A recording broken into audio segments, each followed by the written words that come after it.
Hey guys, what's going on? Ethan Gladwell here with Medicare Millennials. Today I have a really special guest out of Georgia, Kevin Stevens, who is a good friend of mine. He's been in the Medicare business for a little while, not too long, which we'll kind of get into here in just a minute. Kevin and I struck up a friendship, I believe it was on Instagram a year or so ago, and we're able to swap out some tips and tricks. We've been helping each other out along the way, as well as what I kind of kid about old war stories. And so, Kevin, how you doing today, man? I'm doing great, man. I'm happy to be here, honestly. Yeah, thank you for hopping on here, taking some time out of your busy day. We know you've been crushing it out there. So let's try and make this quick for everybody. I know that you're extremely knowledgeable in the Medicare space. You've kind of had a unique opportunity, and you've really taken, like we discussed right before this, the fast track into that success that we will kind of hop into here in just a minute. It's a really good story, man. You're inspiring. I love your story way more than I love mine, and so I think this is going to provide a lot of value for both new agents and existing agents. So why don't we get started? Give us a little history, a little rundown on kind of how you got started, how long you've been in the business, what brought you into the business, and we'll start there. Let's do it. So my story is pretty funny, man. So I want to say about 2 years ago, I had a lot going on. I had my first son, Kevin. He has the same name as me. I did it. But Congratulations. Thank you. So I had my first son. I was in the process of getting my master's degree in social work. So human behavior type thing. And I was really stuck because I was working at a group home. And also while I was working at a group home, I was commuting back and forth to school. So I lived in New Jersey at the time, and my commute was they're on two polar opposite sides of the state. So my school was in North Jersey by New York, and I lived in South Jersey. So my wife, we had just gotten married, and essentially we were poor. Like, we were struggling. We were in and out of two households. So we lived with my parents and her grandparents. So and one side of the week I'd be in New York, the other side of the week I'd be in South Jersey by Philadelphia. And I was working at a group home, making about $15 an hour. And my father-in-law, I'll never forget the conversation. My father-in-law, he's a captive agent. Well, he was a captive agent with Anthem Blue Cross Blue Shield. And he was talking about, I was telling him, he was like asking me questions like, the typical interrogation by dad thing. What are you going to do? What are you going to take care? How are you going to take care of my daughter? What's the plan here? And I'll never forget. I'm like, dude, I'm good. Like, I'm going to come out of school making like 50K. Relax. Like, I got it covered.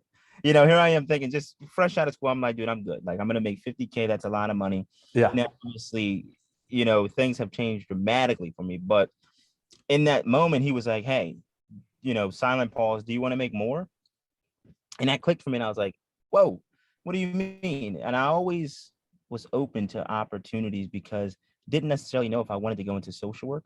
Right. I had an entrepreneurial spirit. I was passionate about talking and selling, and truly just helping individuals. So fast forward, I got my license maybe like a month later. While I was studying for my master's degree, I graduated. Once I graduated, I had got a job offer from Humana to be a captive agent. It ended up not working out. The offer went south. And this was a day before I moved to Georgia.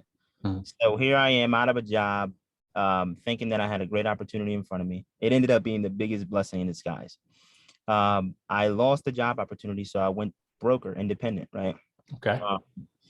Within, I want to say, I moved down to Georgia in July. And I started writing probably like September during AEP, or I want to say October, starting of AEP. At the end of AEP, I had wrote 100 policies. What year was this? This was in 2020. I believe 2020. Yep. So Okay. the AEP went into 21. I wrote 100 policies, and I got rolling fast. Biggest check I've ever seen in my life, and I was hooked. The Medicare was my space. I knew it was it. So yeah, I got ramped up quick. It was awesome. So you've been you did your first AEP in 2020, effective 2021. You had you kind of took the short way, but also kind of sounds like the long way in a sense where you had an opportunity, you were ready to go. And for whatever reason, it kind of fell through. And we're looking back and saying, I didn't understand then kind of what a blessing that was, but I do now. And the rest is history, man. That's awesome. So so from October of 2020 until now, which is what, May of 2022, just shy of 2 years, 18 months, let's say, how many clients would you say you have right now? So I just did calculation last night. I'm sitting at 723. Jeez, in less than 2 years. I mean, in ballpark, I don't care to do the actual math. What is that paying you a month? Just ballpark. Renewal wise, I'm not getting paid on all of it yet Of course. not everything's vested, but I probably make renewals 10,000 a month, 10,000 a month. $10,000 renewal passive income in 18 months. That's incredible. So you were also kind of talking to me a little bit about the other day when we talked, and blew my mind on this, is you said you don't purchase leads, which is something Kenny and I talk about all the time. We're talking about leads. You got to buy your book of business, your first several hundred clients. And then you kind of like blew me out of the water when you're like, I don't do that. I haven't purchased a lead. So kind of tell me a little bit about how you're gaining clients and that many that in that quick a time. Yeah. So I really walked into a great situation because as I was saying, my father-in-law, Edwin Kabasa, he was an agent. And if you know anything about New Jersey is the wild, wild west when it comes to Medicare Advantage. So it's like it's a B state because you walk down the street, you'll see a captive agent on every corner, essentially. So I was really able to get my grassroots marketing knowledge from him. And what I do now is we set up in food pantries and local food pantries, or we make relationships with grocery stores. And I'm setting up a table, and really I'm just talking to members. Hey, did you get the information? And it's that simple. Once you get a member to the table, there's so many scenarios where you could potentially help them. For instance, and I imagine you got to be presentable, you've got to be approachable. Do you ever have to cast a line? And I guess what I mean by that is, hey, how are you? Or I know there's some like rules about all that, and I'm not familiar. So what do you have to do, and how do you get people to come to you other than show that bright white smile? Yeah. So what you want to do is you want to have like giveaways on your table. So as you guys know, carriers will give you things. You can order things online or whatever you want to do, but just minor giveaways, back scratchers, pill cases, little cups and stuff like that. And as people are walking by your table, they may look and you just say something like, "Hey, I'm wondering if you could possibly help me," or "Did you hear about what we had going on?" And once they approach, you have the ability to talk to them about their Medicare benefits. Genius. It's worked tremendously. And these people have, once you get them and once you get in good with them, they'll come back the next time with one of their friends, or they'll say, "Oh, just go over." They'll tell their friends, "Just go over to the Kroger over there on South Street, and you'll see him in there." And literally, that's how business is drummed up every day. Man, I was going to ask you, the next question was, what do referrals look like for you? Because I mean, you've got people coming to you, which not until recently, I'd never had that. I was always making outbound calls, and now that's really come back and have paid me. But I just haven't had, I haven't had many referrals up until really, to be honest, the last 6 to 8 months. So what does that look like? Is that a daily thing? Is that a weekly thing? What does that look like for you? In terms of referrals? Yeah. Yeah. So referrals, it's so crazy how it can happen. But like once you start being productive in the industry, I feel like the referrals just come organically. So as long as you're treating your members well and you're following up with them, the real money and the real service is in the follow-up. So it's important to touch your members. So what I'll do is sometimes I'll send out mass text messages to all my members. "Hey, just thinking of you. Wanted to let you know I appreciate you today." And then they'll call me and say, "Oh yeah, I appreciate the text. I also was talking to Sally about what you got me." So text messages, I have a voicemail that I got from you, even the voicemail service, the slide broadcast. Awesome. And also what I like to do is I also got this from you, the magnet cards. So I'll put it on their fridge, and I get referrals that way. But a lot of times it just comes from doing good business. So Yes. it just comes from doing good business. As long as you're honest, ethical, and you have integrity with these members, they're gonna come to you. They're just gonna come to you. Amen. I tell people all the time, I say, guys, look, take care of these people. I promise you, if you just take care of them, do what you say you're going to do, keep your word, shake their hand, look them in the eye, do your little thing, your little magnet cards, do your voicemail. Guys, this doesn't cost hardly anything to do, but the payment, the payback from it is exponential. Yep. It's just the little things that you're doing that keeps your name in front of them at all times. And guess what? The next time that whoever, Sally Joe, their friend here, is complaining about their Medicare, you're top of mind for them, and they're going to give you that referral. And it's that simple, but it's so crucial because, again, we don't sell Medicare for the huge upfront commissions. We do it for the renewals, and the renewals, the only way you're going to get those is by taking care of that client. Man, that's awesome. Yeah, I would say, well, one last thing, Ethan. The one thing I also do is I create SCPs. So if you think about it right now, we're in a period where there's no major election. So if you know Medicare Advantage, there's no SCP that's major besides if you're writing chronics, duals with LIS, or AEP and OEP. So right now we're in that weird area, like if you meet somebody who doesn't have LIS or they're not diabetic or heart failure, can't do anything. Right. So a lot of times I'm asking people, how much are you making monthly from your Social Security, income? And then once I figure out it's less than the threshold, and every state has a threshold. Once I figure out it's less than that threshold, I'm writing them up for an LIS app, and then 3 weeks later it gets approved and they're on a better plan. Dude, stop right there, guys. If you get anything out of this video, let it be what he just said. I've said that time and time again to people. I'm a special election period master. That's all that I am. I'm not a salesman. I'm not anything. I'm a SCP master, and all that means is what you just said. I create the SCP, and guys, LIS is one of the easiest ways to do it. Most folks are living only on Social Security. So you can apply for that LIS as long as they're under that threshold. And guys, I just got this done for a referral.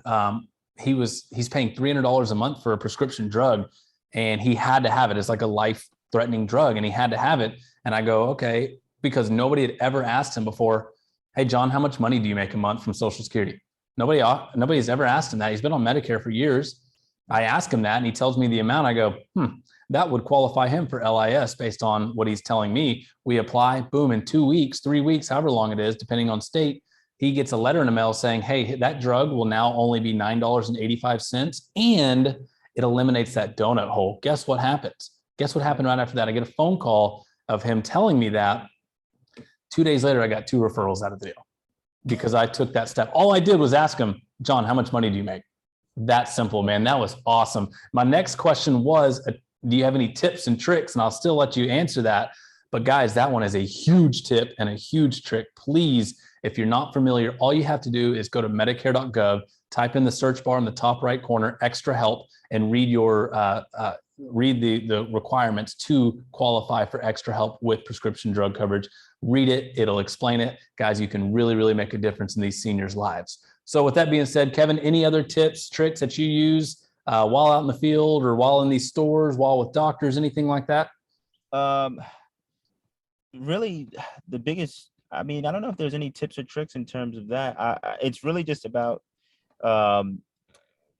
you really got to just know the plan. So as brokers, you have to study the plans, and that'll give you the biggest tips and tricks that you need. So for instance, whatever broker, you should know the counties that you're in, and you should know what are my 4 or 5 strongest counties, plans. And off that, based on the Medicaid levels or LIS, levels, I'll know exactly what plan would make sense for somebody. So the Medicaid levels, Slim B, QI, QMB, FBDE, right? Based off of that, I'll immediately have 3 or 4 plans that'll pop into my mind if I see somebody who's Slim B. And they're like, oh, I'm having problems with that now. Okay, great. There's 3 other plans that I know that I could potentially move you to if that makes sense for you. You got to know the Medicaid levels and which plans are associated with them. dude, again, I'm going to sound like a broken record. That is huge. I'm blown away by some of your answers there. So, and I tell people this too, like you have to be prepared. I hear agents go, yeah, I sit down with the member, I get all the information, and then I'll tell them I'll call them back when I've got an answer. Right. No, Medicare is a one call close. This is not something we go back on. This is not something that we go back to the lab, is what I call it. And then come back to the client, because guys, you waste you waste the opportunity while you're there. So be prepared, do a little bit of that front end work. We've got a little spreadsheet of all the plans in each county. It has all, like, I've never heard Slim B. That's funny. We just called it SLMB, but that's funny. I'm going to start using that.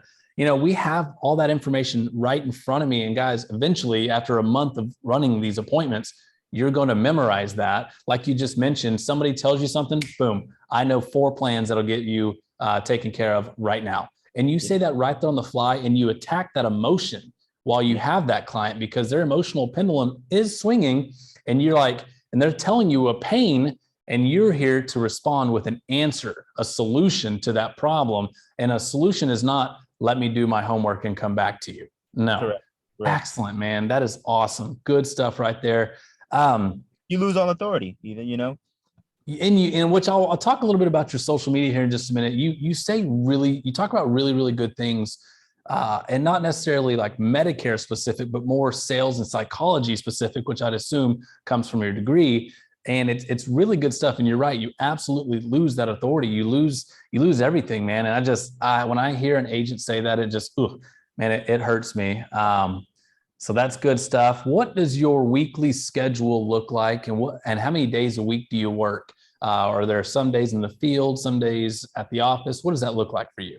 Yeah, so my weekly schedule has changed quite a bit. And as an agent, like when you scale up, it has to. It's gonna have to change. So the first year I was running, and this may be different for everybody. It's case by case, but once you get to a certain number, I would say about 300 or 400 clients, it's tough to be in the field every day. It just becomes difficult because people are calling you, you're having some fall off because you're not managing people. It becomes chaotic. So my first year in the business, I was in the field 5 or 6 days a week, just grinding, and I feel like you have to do that. If you want to scale up quickly, you got to pound the pavement. It's just the only way to be successful, because you're working for the next year. Yeah. Now this year, my methodology has changed a little bit. So I had to bring an assistant on board who just does, minor tasks that are obviously compliant, but ordering ID cards, that stuff feels very heavy for me. I don't want to, it's very heavy, and I don't want to be on the phone trying to file a claim. It's very heavy for me because it takes time away from when I could be focusing on members that I'm trying to bring in. Yes. So about 3 days a week, I'm in the field. If I work 12 hours in the field, I'll probably write at the minimum 2 or 3 policies for 3 days. 3 days a week, 2 or 3 policies. At the minimum 2 or 3. I'm writing more than that. And then the other 2 days, I'm just doing like I'm at a Starbucks or a coffee shop, and I'm just managing things, making sure apps flow through the system well, all those sorts of things, and just following up with clients essentially. Yeah. And that was a learning curve for me, and I'm sure others as well. Is you're gonna get to a point when you really scale up, like we've both done, you're gonna get to a point where the demand from your current clients becomes too much. And I have fallen victim to this 1,000 times, and I'm terrible at delegating things. And I mean, you ask my wife, you'll see my voicemails and it's full all the time. And so I've fallen victim, and I really need to work on getting somebody to take care of that. I haven't made that step like you have just yet, because I still feel that I can manage it, but ultimately all it's doing is I'm not providing superior service like I've promised my clients. And, it's so stressful. It's taken days to get back. And a lot of times, like you'd mentioned, it's ordering a new card, switching a PCP, answering a quick question about a prescription drug. It's such little stuff. But one thing that I have gotten a little bit better at, because I haven't gotten rid of that task just yet, is anytime a client calls me with a question and I answer it or I solve it or whatever the problem is, I right then and there ask for a referral. Oh, wow. And I just, because I don't get a lot of time to get out in the field these days anymore. I don't get a lot of time to make sales calls with, the recruiting and the training and things like that. So Yeah. I just have a theory that like, hey, look, if I'm going to help you out, take some time out of my day, which again, I've promised to do anyway, but I'm going to, I got to get paid for it. So a lot of times I don't get a referral, but then again, a lot of times I do. And it's just an easy thing, hey, Mrs. Jones, I answer the phone as best as I can, or at least call you back at a minimum. Is there anybody that that's been kind of complaining about their agent or their plan or anything like that? So real good stuff, man. I gotta take a tip from your playbook there and hire that out sooner rather than later. We're going to get wrapped up here pretty soon. I've got 2 more questions here, 3 maybe. How has selling Medicare changed your life? Oh man, in every way possible. Like without Medicare, I really honestly, I don't know what I would be doing. I'd probably be working a dead end job. I mean, I have the ability to be free. Like I have so much flexibility and freedom. My wife just had our second son. So we just had our second kid, and I'm taking off for 2 weeks without a problem. I don't have to answer to anybody. I don't feel stressed. My renewal check came in last week. The bills are paid. It's just that Medicare has changed my life in so many ways. I'm able to take care of my family without worrying about all the minute details in life that people struggle with. Like I have extra money where I can invest into things. I can save money, and the Medicare space will change your life completely. That's bold. That's beautiful. One question that I try and ask for the folks that are married: how was selling your wife on the opportunity? I mean, granted, you were coming out of college and you may not have had a lot of money. My story is a little bit different. I was coming from making a lot of money down to essentially no money for the next year. So it may be just a little bit different. And I think you said your father-in-law is in the business. So she might have seen some opportunity from there, but how hard or difficult was it to get her on board? I don't know if it was too difficult. Like, I'm just like, yo, I always mess with my wife. I'm like, listen, I'm your ticket. Now I'm just, Yeah. But honestly, I mean, it was more so like, just trust me. Like, we got to burn the boats. This is what we got to do. Like, and I'm going to make it work regardless. There's no plan B here. Like, this has to work. It's got to work. Yeah. And again, I tell people all the time, you get sold that opportunity and you get all excited. But what I think most agents fail to do is turn around and sell their spouse. And, and the first time you run into a hardship, the first time you run into a chargeback, the first time you run into a complaint, it's easy to give up and go get that job. For me, I thought about it all the time. I had people going, hey man, we'll give you 6 figures, come, sell your soul and come to work at corporate America, which I'd already done at that point. And I knew that's not what I wanted to do. And I knew it was going to work. And like you just mentioned, I burned the boats. There was no plan B. I had to make this work, because if it didn't, then I not only let myself down, I'll let my wife down as well. So that's awesome, man. That's what wife doesn't want passive income, dude. Right. And freedom and flexibility, and for you to be home while the kid is there. And I'm currently in Mexico and have been for 30 days. And, and like you mentioned, I'm not real worried about the bills. The bills are paid. Life is good. It's because I sat down and I figured out a plan and I stuck to it and I grinded it out harder than most folks are willing to do. And man, it has paid back tenfold. Last question here. We'll wrap up today. Any social media that people can reach out to you, listen to some of your advice that you give agents? Is there any social media that we can reach out to? Yeah, you can actually follow me on Instagram. It's Kevin the Investor Guy. That's my social media. I post a lot of sales information there. So I'm big on sales training. I've invested thousands of dollars into learning how to sell. It's critical because I want to have the ability to, if I wanted to, pick up and leave Medicare. Not that I would, but I want to feel like I can sell anything, anywhere to anybody. And that's just seeing if people have problems, being a problem finder. That's it. So Kevin, the investor guy, and I'd love to connect with you guys. I found Ethan there, so it's a good place to be. Yeah, yeah. One of these days we'll get you on YouTube as well, man. You got to start that up. But yeah, like you'd mentioned, that's where we found each other. I really don't remember how it all kind of played out, but you post some really, really awesome stuff that even I listen to and learn from. And I try not to even act like I'm some sales guru by any means. I'm always willing to learn, and you're always willing to give it to us, man. So I appreciate that. Kevin, for today, let's go ahead and wrap up. Thank you. It's been a pleasure. And any final remarks, any final words before we let you go? No, I mean, it's just surreal to be here. And I remember just catching you guys on YouTube, and I'm like, man, dude, if I could just work my way up to writing some business, here I am today. So wherever you're at, doesn't matter.